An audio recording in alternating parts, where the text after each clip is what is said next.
Əhl-i Beyt əleyhimussalamların barəsində sahibi Kəşşaf Peyğəmbər salavatullahdan bu hədisi nəql edir.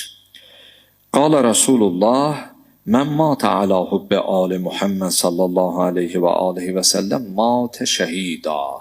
Hər kəs Peyğəmbər və onun əhl-i beytinin məhəbbəti ilə bu dünyadan köçsə, Allah qatında, Allah məqamında o şəhid ünvanında.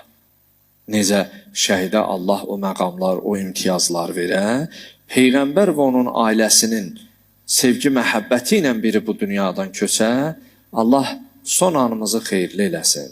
Allah son nəfəsimizdə Peyğəmbər və ali Peyğəmbərin sevgi məhəbbəti ilə dünyasını dəyişənlərdən bizləri qərar versin. Ardıca buyurur, əla və mən matə alə hubbi ali Muhammedin sallallahu aleyhi və alihi və səlləm matə məğfurən. Hər kəs Peyğəmbər və onun ailəsinin sevgi məhəbbəti ilə dünyasını dəyişsə, o Allahın bağışlanmış qullarından olar. Allah onun günahlarını bağışlayar. Əla və mən matə alə hubbi ali Muhammed matə taibən. Hər kəs Peyğəmbər və onun əhl-i beytinin sevgi məhəbbəti ilə dünyadan köçərsə, o tövbəkar halda, tövbəsi qəbul olan bəndələr sırasında olar. Hədis uzundur, bir hissəsini də deyəm. Buyurur, əla və mən matə alə hubbi ali Muhammedin sallallahu aleyhi və aleyh matə mu'minən mustekmiləl iman.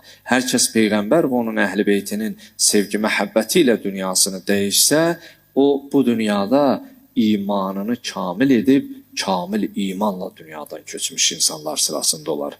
Allah hər birimizə o ali sevgi, məhəbbətlə, əhl-i beytin o məvəddəti ilə dünyadan köçməyi hər birimizə nəsib eləsin inşallah.